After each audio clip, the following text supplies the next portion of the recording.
Hello दोस्तों नमस्कार, स्वागत है आपका आपके यूट्यूब चैनल एग्जाम 91 पे। तो दोस्तों कैसे हैं आप लोग।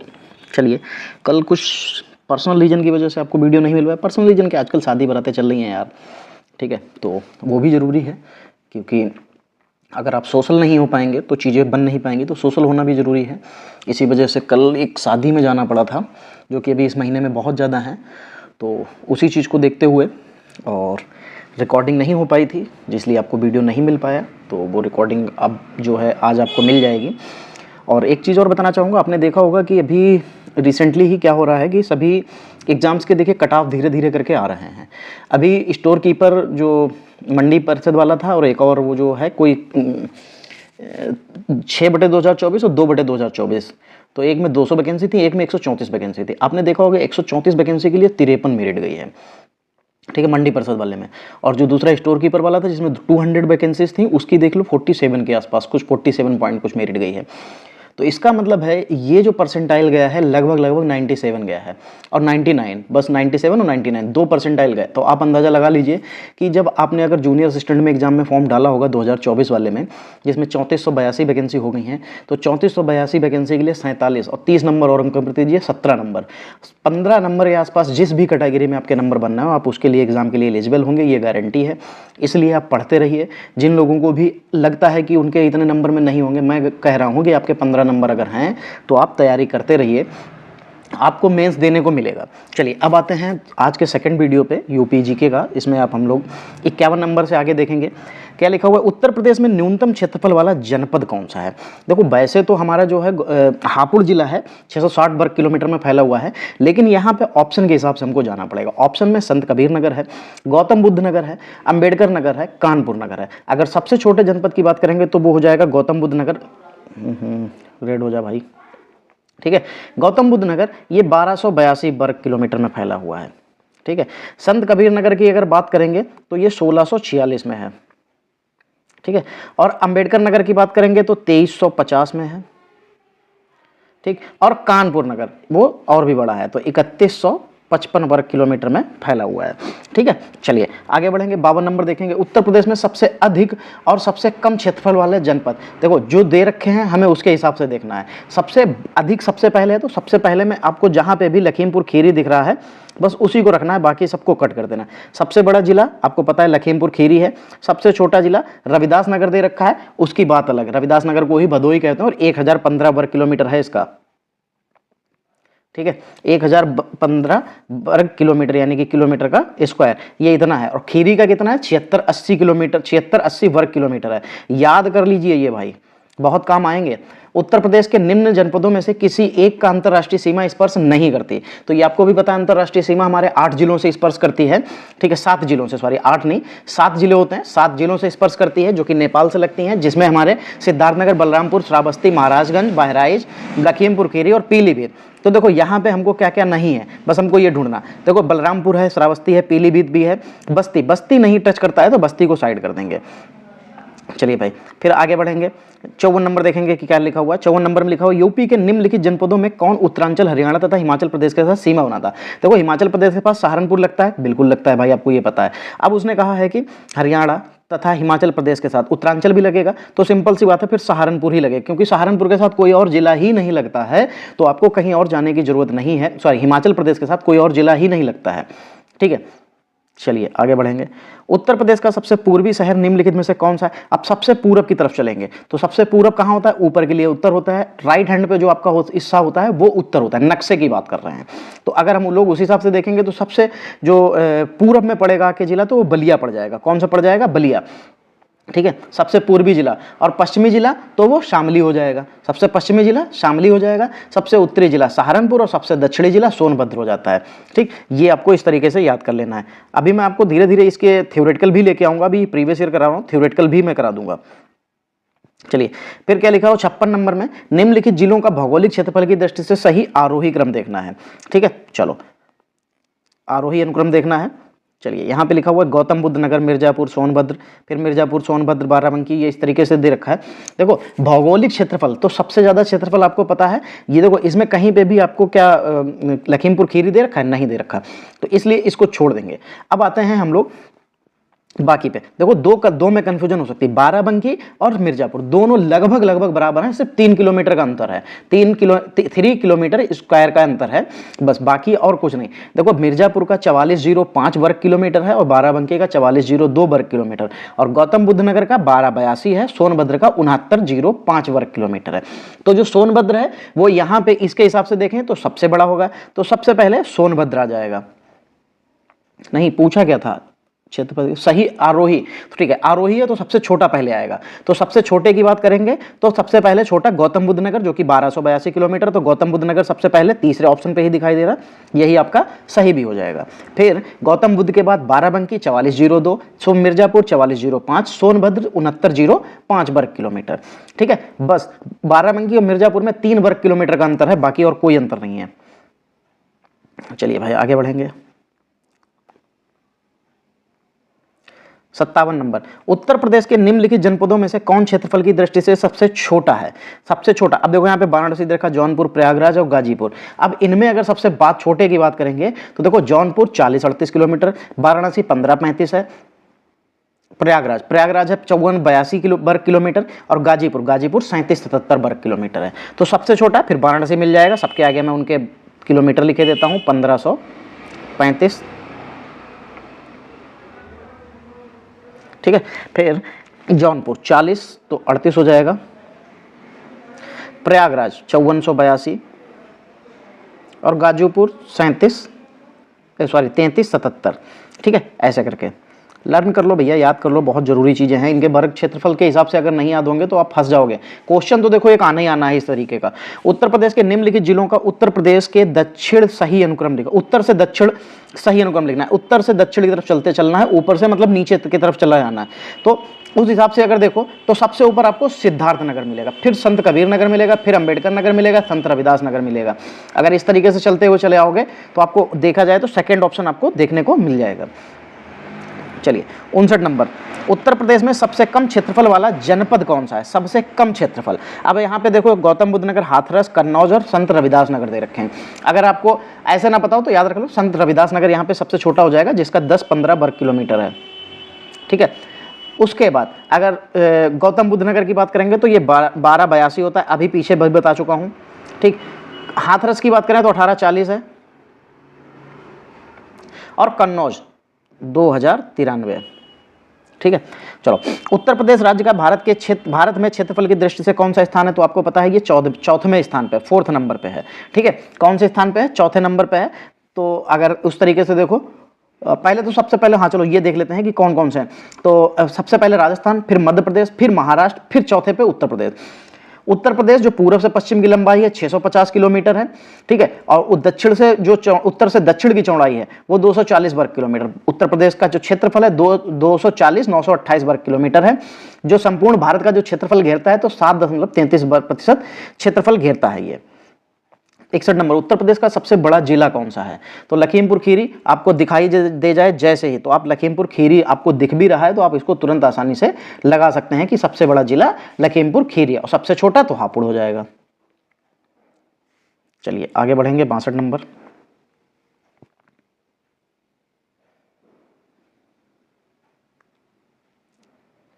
निम्नलिखित में कौन सा राज्य उत्तर प्रदेश के सीमावर्ती राज्य है? तो देखो राजस्थान भारत उसे उत्तर प्रदेश से लगता है क्या, ये आपको देखना पड़ेगा। ठीक, पंजाब लगता है क्या, पश्चिम बंगाल लगता है क्या, आंध्र प्रदेश लगता है क्या? तो देखो पंजाब हमसे कहीं नहीं लगता, पश्चिम बंगाल कहीं नहीं लगता, आंध्र प्रदेश कहीं नहीं लगता, राजस्थान बिल्कुल लगता है। ठीक है, भरतपुर का जो राजस्थान भरतपुर का एरिया जो वो मथुरा और आगरा से लगता है। 63 नंबर, निम्नलिखित में कौन सा जिला उत्तर प्रदेश के बुंदेलखंड क्षेत्र से संबंधित है? तो फतेहपुर लिखा हुआ, जौनपुर, महोबा, श्रावस्ती। देखो जो महोबा जिला है वो बुंदेलखंड के क्षेत्र में शामिल हो जाएगा। ठीक है, और ये चित्रकूट धाम जो मंडल है उसके अंतर्गत आ जाता है। चलो भाई 64 नंबर देखिए क्या हो जाएगा। 64 नंबर में निम्नलिखित में से कौन सा देश भारतीय राज्य उत्तर प्रदेश से सीमाएं साझा करता है? उत्तर प्रदेश से, देखो आपको पता है देश पूछा जा रहा है तो नेपाल, सिर्फ एक ही देश भारत उत्तर प्रदेश से लगता है। ठीक है, ये 7 राज्यों से लगता है, ये भी आपको मैं बता चुका हूं। सॉरी 7 राज्य नहीं, ये उत्तर प्रदेश के 7 जिलों से लगता है। 65 नंबर, निम्नलिखित में से किस जिले को राष्ट्रीय राजधानी क्षेत्र यानी कि एनसीआर के 23वें जिले के रूप में शामिल किया गया है? तो ये शामली को शामिल किया गया, शामली जिला है। ये किधर पड़ेगा? ये पश्चिमी उत्तर प्रदेश में पड़ेगा। ठीक है, इसके जो उत्तर प्रदेश के जो 8 जिले हैं वो हैं मेरठ, मुजफ्फरपुर, गाजियाबाद, गौतम बुद्ध नगर, बुलंदशहर, बागपत, हापुड़ और अब शामली को भी शामिल कर लिया गया है। ठीक है, तो जो एनसीआर जो है वो उत्तर प्रदेश, हरियाणा, राजस्थान और दिल्ली, इनके क्षेत्रों को मिला के एनसीआर बना है। ऐसे ही एक जो है हमारा स्टेट रीजन भी बनना है, इसको एससीआर, जिसमें 6 जिले शामिल होंगे। ठीक है, और ये 6 जिले कौन कौन से होंगे? 6 जिले कौन कौन से होंगे जो एससीआर में शामिल हो रहे हैं? ये 6 जिले आपको पता है, जिन लोगों को नहीं पता है उनके लिए बता देता हूं। लखनऊ, इसके चारों तरफ के 5 जिले हैं, लखनऊ, बाराबंकी, सीतापुर, हरदोई, उन्नाव, रायबरेली। ठीक है, ये 5-6 जिले हैं जो कि एससीआर क्षेत्र बनेगा, उत्तर प्रदेश राज्य राजधानी क्षेत्र जिसको बोला जाएगा। ठीक, चलो 66 नंबर देखेंगे। उत्तर प्रदेश के निम्नलिखित जिलों में से किसकी सीमा नेपाल के साथ लगती है? गोरखपुर, महाराजगंज, बलिया, बस्ती। गोरखपुर डायरेक्ट नहीं लगेगी, महाराजगंज डायरेक्ट लग जाएगी, बलिया, बस्ती ये लोग अलग, मतलब आपको कुछ ना कुछ थोड़ा सा इधर उधर से जाना पड़ेगा तब पहुंच पाएंगे। नजदीक है लेकिन इधर उधर से जाना पड़ता है। ठीक है, उत्तर प्रदेश की सीमा जो है भारत के 8 राज्य, 1 केंद्र शासित प्रदेश और 1 जो है अंतरराष्ट्रीय सीमा बनाती है जो कि नेपाल के साथ। ठीक है, तो वो महाराजगंज के साथ बन जाएगी। चलिए आगे बढ़ेंगे। आजकल मेरे मोहल्ले में क्या हो रखा है ना कि एक तरफ की रोड बनने वाली है, मतलब फूट चुकी है, तोड़ दी गई है, तो दूसरे तरफ की रोड जो है वो मेरे तरफ की ही पड़ती है, तो इतनी ज़्यादा वो चलने लगी है, बहुत भीड़ होती है। उत्तर प्रदेश का राज्य पशु क्या है? ये क्वेश्चन मैं बहुत बार पूछ चुका हूँ। 67 नंबर नहीं आया क्या? अरे 66 के बाद सीधे 68 नंबर, 67 कहाँ ले गए भाई तुम लोग? चलो खैर कोई नहीं। उत्तर प्रदेश का राज्य पशु कौन सा हो जाएगा? तो आपको पता है ये उत्तर प्रदेश का जो राज्य पशु की बात करेंगे तो वो बारहसिंगा या दलदल का जो मृग बोलते हैं वो हो जाएगा। अच्छा लिखा भी है इसमें। ठीक है, राजकीय भाषा आपको पता है हिंदी और उर्दू है। उत्तर प्रदेश का जो राजकीय चिन्ह है मछली और 2 तीर हैं, उसमें तीर और धनुष है। ठीक है, जो राजकीय पुष्प है वो पलाश जिसको बोलते हैं, राजकीय वृक्ष जो है वो अशोक है और राजकीय पक्षी जो है वो सारस या क्रोंच जिसको बोलते हैं। 24 जनवरी को उत्तर प्रदेश का जो है प्रतिवर्ष जो है इसको उत्तर प्रदेश दिवस के रूप में मनाते हैं और 24 जनवरी 1950 को ही उत्तर प्रदेश की कहा जाता है कि स्थापना हुई थी, इसीलिए इसको उत्तर प्रदेश का दिवस भी मनाते हैं। चलो फिर देखो यहाँ पे क्या क्या लिखा हुआ है। निम्नलिखित में कौन सा विकल्प उत्तर प्रदेश के शहरों में के उन नदियों के साथ मेल खाता है जिनके किनारे पे बसे हुए हैं? ठीक है, तो देखो क्या लिखा हुआ है। गंगा लिखा हुआ है जौनपुर, राप्ती, बिट्ठूर, गोमती, प्रतापगढ़ और सई गोरखपुर। तो आपको पता है अगर हम लोग गंगा की बात करें तो कानपुर का जो एरिया बिट्ठूर है ये मिल जाएगा जाके। ठीक है, फिर गोमती के किनारे, कल भी मैंने इसको बताया था कि गोमती के किनारे आपको क्या मिलेगा, तो गोमती जौनपुर के किनारे मिल जाएगी। ठीक है, फिर राप्ती जो है वो गोरखपुर से मिलती है और बची सई नदी वो प्रतापगढ़। तो आप इस तरीके से मिला सकते हैं, यानी कि 2, फिर राप्ती गोरखपुर 4 और क्या मिलेगा 1 और 3, 2 4 1 3 ढूंढना है। तो 2 से ऑप्शन स्टार्ट जो हो रहे हैं, ये 4 से है, ये 3 से है, तो 2 4 1 3 पहले दूसरा ऑप्शन मिल जाएगा। उत्तर प्रदेश में कुल कितने जिले हैं? तो आपको पता है कुल 75 जिले हैं। ठीक है, 18 मंडल हैं। 71 नंबर क्या लिखा हुआ है। निम्नलिखित में कौन सी गुफाएं उत्तर प्रदेश में स्थित हैं? चलो देखते हैं कौन सी गुफाएं उत्तर प्रदेश में स्थित हैं। क्या लिखा हुआ है। भीमबेटका गुफाएं, बाघ गुफाएं, बादामी गुफाएं और गुप्त गोदावरी गुफाएं। उत्तर प्रदेश में जो मतलब कह रहा था कि उत्तर प्रदेश में जो स्थित हैं, ठीक है, वो बात करेंगे तो गुप्त गोदावरी की जो गुफाएं हैं वो उत्तर प्रदेश के जो चित्रकूट जिला है वहां पे आपको देखने को मिल जाएंगी। ठीक है, चलिए आगे बढ़ेंगे। 72 नंबर, उत्तर प्रदेश के दक्षिण भाग की सबसे ऊंची चोटी कौन सी है? दक्षिण भाग यानी कि जो दक्षिण का हिसाब किताब पड़ेगा तो सोनाकर नाम की एक चोटी पड़ेगी, ऊंची चोटी है ये सबसे। ठीक है, दक्षिण भाग की सबसे ऊंची चोटी सोनाकर पड़ जाएगी। ये पहाड़ी जो है आपको कहाँ देखने को मिलेगी? तो ये आपको मिर्जापुर जो जिला है वहां देखने को मिल जाएगी। ठीक, और उत्तर प्रदेश की जो हम लोग अगर उत्तर प्रदेश की सबसे ऊंची चोटी की बात करेंगे तो वो अमसोत है जो कि सहारनपुर जिले में देखने को मिल जाएगी। 73 नंबर, उत्तर प्रदेश में इसके कुल भौगोलिक क्षेत्र का लगभग भाग वनों पर मतलब क्षेत्र का लगभग कितने % भाग वनों और वृक्षों से घिरा हुआ? उत्तर प्रदेश का कितने % भाग की बात कर रहे हैं? तो लगभग 9% जो हिस्सा है वो आपको देखने को मिल जाए। टोटल अगर बात करेंगे तो 9.18% आपको ये एग्जैक्ट है। ठीक है, 74 नंबर देखेंगे क्या हो जाएगा। निम्न में कौन सा उत्तर प्रदेश का उच्चतम बिंदु, अभी बताया था आमसोट जो कि सहारनपुर जिले में आपको देखने को मिल जाएगा। कहां बताया था? सहारनपुर। आमसोट जो कि चोटी है कहां है? सहारनपुर। अभी ऊपर यही क्वेश्चन का आंसर मैंने बताया था, नीचे क्वेश्चन भी आ गया। चलिए, बुंदेलखंड आर्थिक क्षेत्र में जनपदों की संख्या जो है, बुंदेलखंड जो आर्थिक क्षेत्र है उसमें जनपदों की जो संख्या है वो कितनी है? तो इसमें 7 जनपद शामिल हैं। कौन कौन से शामिल हैं? कहां गया? टिक लगा दें पहले। हाँ ठीक है, 7 जनपद शामिल हैं, चित्रकूट, बांदा, महोबा, हमीरपुर, जालौन, झांसी और ललितपुर। ये जो क्षेत्र मैंने आपको बताया ये बुंदेलखंड का क्षेत्र कहलाता है। 76 नंबर, उत्तर प्रदेश का कौन सा क्षेत्र अद्धकल्प की प्राचीनतम शैलों से निर्मित है? कौन सा? तो क्या क्या दिखा हुआ है? शिवालिक लिखा हुआ है, विंध्याचल, रोहिलखंड और बुंदेलखंड। तो बुंदेलखंड हो जाएगा। ठीक है, ये बुंदेलखंड क्षेत्र जो है जो अद्धकल्प की प्राचीनतम शैलों से निर्मित है। और ये बुंदेलखंड जो है वो मध्य भारत का प्राचीन क्षेत्र है। इसका विस्तार उत्तर प्रदेश और मध्य प्रदेश में आपको देखने को मिलेगा। 77 नंबर, निम्नलिखित में कौन एक सही सुमेलित नहीं है? उत्तर प्रदेश के जनपद लिखे हुए हैं एक तरफ और अधिकतम न्यूनतम क्षेत्र लिखे हुए हैं। चलो भाई, जनपद देखते हैं और उसका अधिकतम और न्यूनतम क्षेत्र देखते हैं क्या हो जाएगा।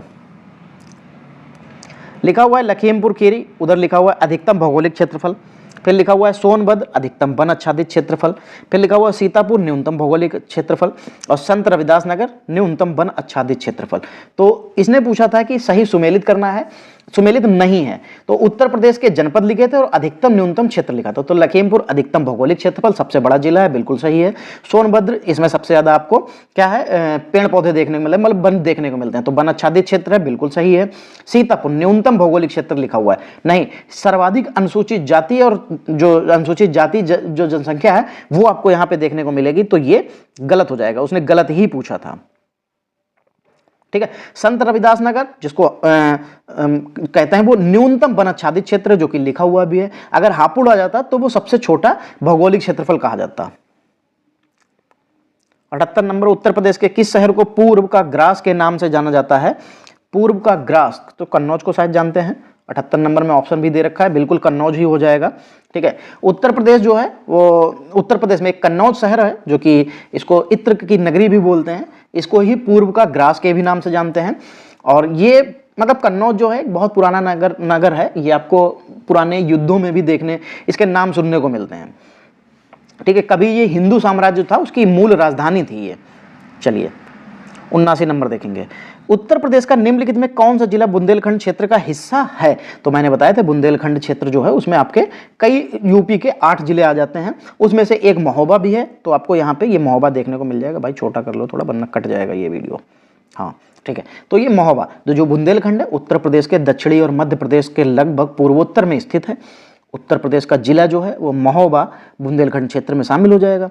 जो बुंदेलखंड है भारत का उस पार्ट को कहा जाता है जो कि मतलब जिसके उत्तर में कह सकते हैं यमुना नदी है, दक्षिण में विंध्य पर्वत है और पूर्व में जो है टोंस नदी है और पश्चिम में बेतवा नदी बहती है। उत्तर प्रदेश के जो बुंदेलखंड में शामिल जिले हैं वो याद कर लेना, झांसी, बांदा, ललितपुर, हमीरपुर, जालौन, महोबा और चित्रकूट। 7 जिले आपको ये देखने को मिल जाएंगे।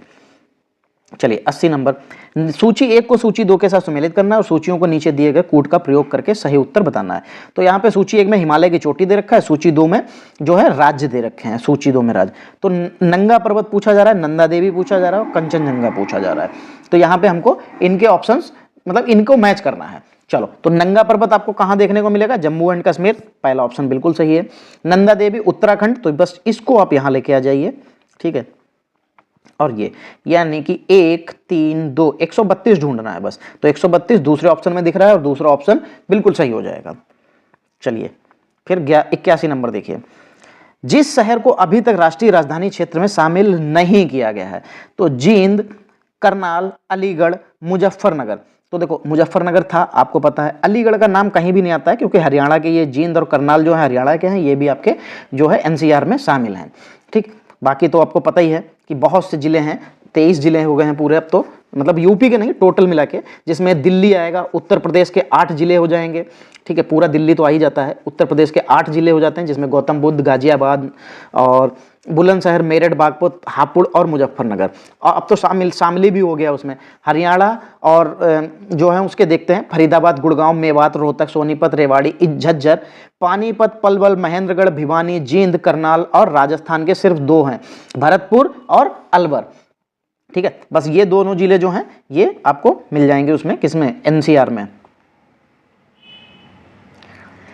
82 नंबर, बुंदेलखंड नामक क्षेत्र निम्नलिखित में से किस सीमा के अंतर्गत आता है। अब बुंदेलखंड नामक क्षेत्र की बात कर रहे हैं तो ये आपको कहां पे देखने को मिल जाएगा, तो ये मध्य प्रदेश की सीमा के साथ बनाता है भाई, बुंदेलखंड क्षेत्र जो अभी आपको बताए थे, उत्तर प्रदेश के 7 जिले इसमें लगते हैं, ठीक है, बाकी और कुछ ऐसा था नहीं। तो देखो इसमें उत्तर प्रदेश बिहार सीमा, उत्तर प्रदेश मध्य प्रदेश सीमा, तो मध्य प्रदेश सीमा के साथ आप चले जाइए, उत्तर प्रदेश नेपाल सीमा, नेपाल सीमा से कोई मतलब नहीं है।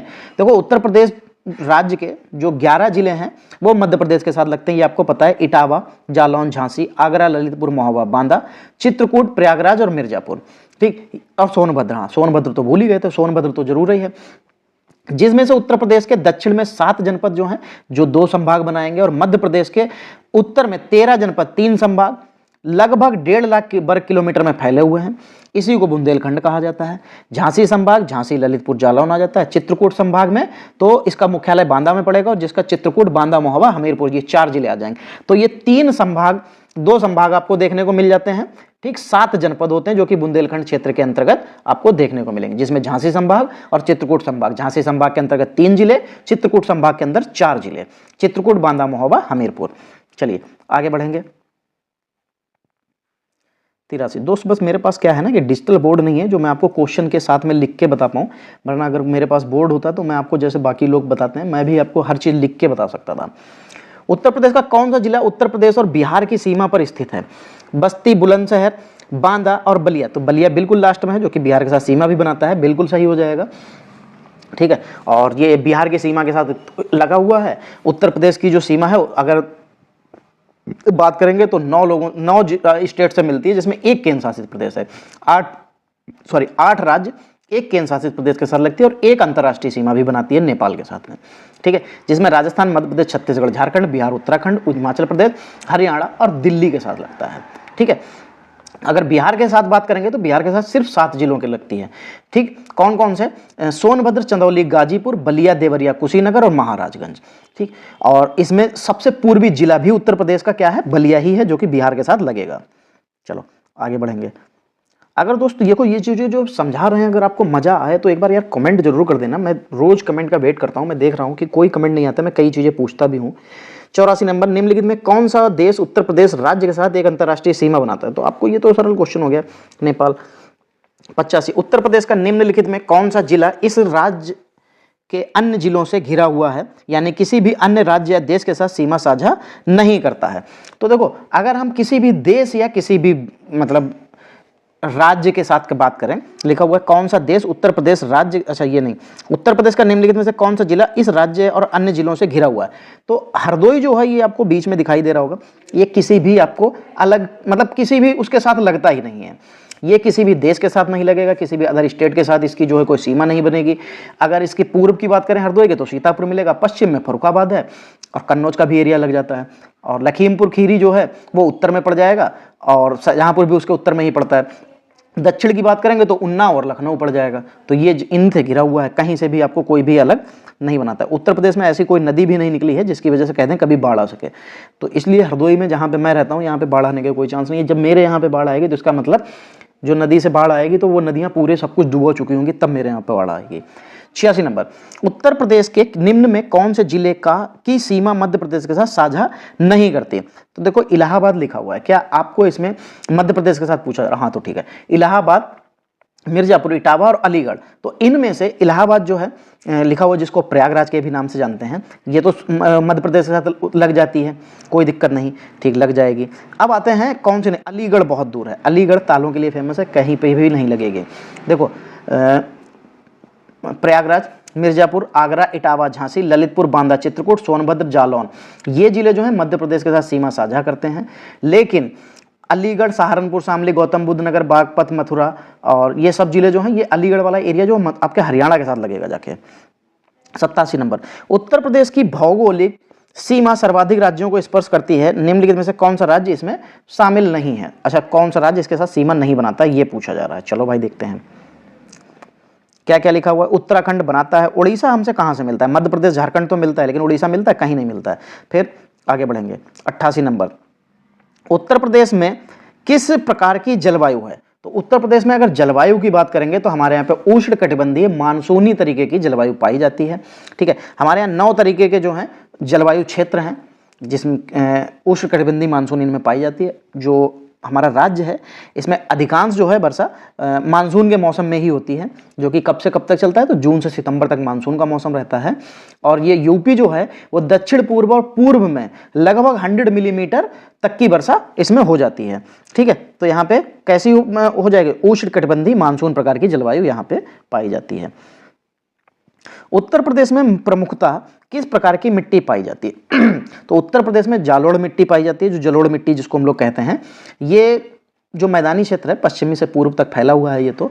और उत्तर प्रदेश में जो जलोढ़ मिट्टी है वो गंगा की सहायक जो नदियां हैं वो अपने साथ बहा कर लाती हैं और उसी से लेकर आती हैं। और आपको पता है जलोढ़ मिट्टी 2 तरीके की होती है, एक तो बांगर जिसको हम लोग पुरानी जलोढ़ मिट्टी कहते हैं, और एक होती है खादर जिसको हम लोग नई जलोढ़ मिट्टी कहते हैं। ये क्वेश्चन बहुत बार पूछा गया कि जलोढ़ मिट्टी के प्रकार बताना है। 90 नंबर, उत्तर प्रदेश के बुंदेलखंड में उच्चतम औसत तापमान इस तथ्य के कारण है कि यह के निकट स्थित है।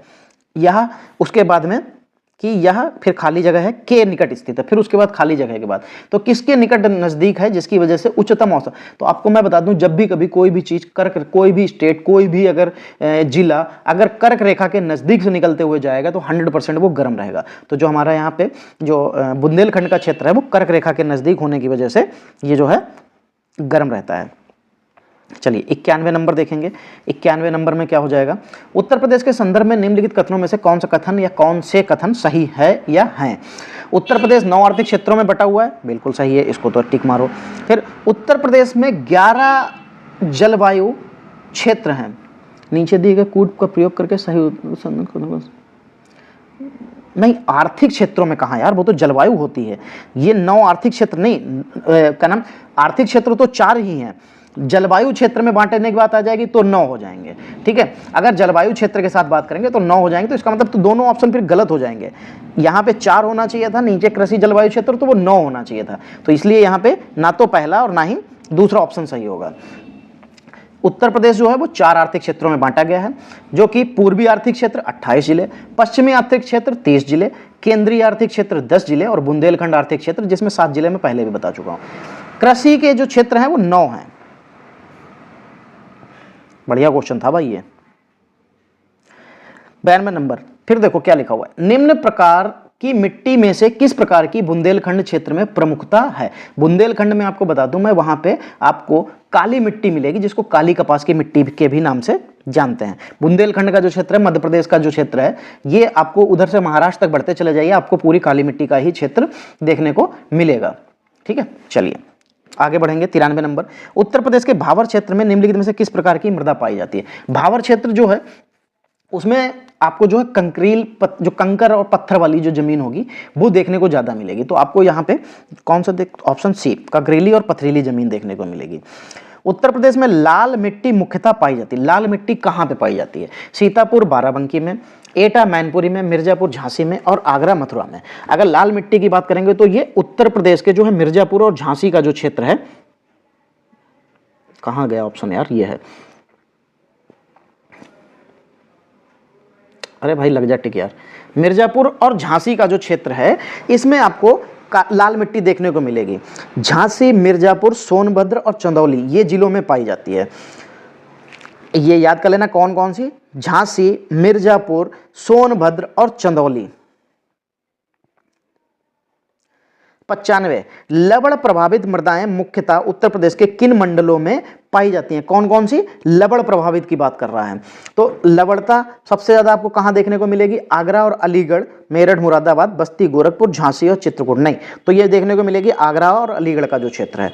ठीक है, उत्तर प्रदेश का जो बांगर मृदा वाला जो क्षेत्र है उसके समतल होने और जल निकासी का जो उचित प्रबंध नहीं होता है, इसी वजह से नहरों से सिंचाई किए जाने, वर्षा की कमी जो होती है वो लवण युक्त जल की सिंचाई की अधिकता, जुताई एक ही गहराई तक करते रहना और जो क्षारीय उर्वरक के लगातार प्रयोग के कारण लगभग 10% भूमि जो है वो क्या हो चुकी है, ऊसर हो चुकी है। और ये उत्तर प्रदेश के अलीगढ़, आगरा, मथुरा, मैनपुरी, कानपुर, उन्नाव, एटा, इटावा, रायबरेली, सुल्तानपुर, प्रतापगढ़, जौनपुर, प्रयागराज, इन क्षेत्रों में आपको ज़्यादा देखने को मिलेगी। ठीक है, चलिए आगे बढ़ेंगे। 96 नंबर देखेंगे, निम्नलिखित स्थानों में से वर्षा ऋतु में कहाँ सर्वाधिक वर्षा होती है। लिखा हुआ है बांदा, मुरादाबाद, गोरखपुर, वाराणसी। सबसे बढ़िया आपको ये सबसे ज़्यादा वर्षा का क्षेत्र पूछ रहा है, फालतू का गोली देके तो गोरखपुर। सबसे कम तो आगरा मथुरा का जो क्षेत्र है, शुष्क क्षेत्र है वो। उत्तर प्रदेश में शस्य जलवायु क्षेत्र की बात करेंगे तो अभी आपको पूछा गया था, तो कृषि जलवायु क्षेत्र 9 है।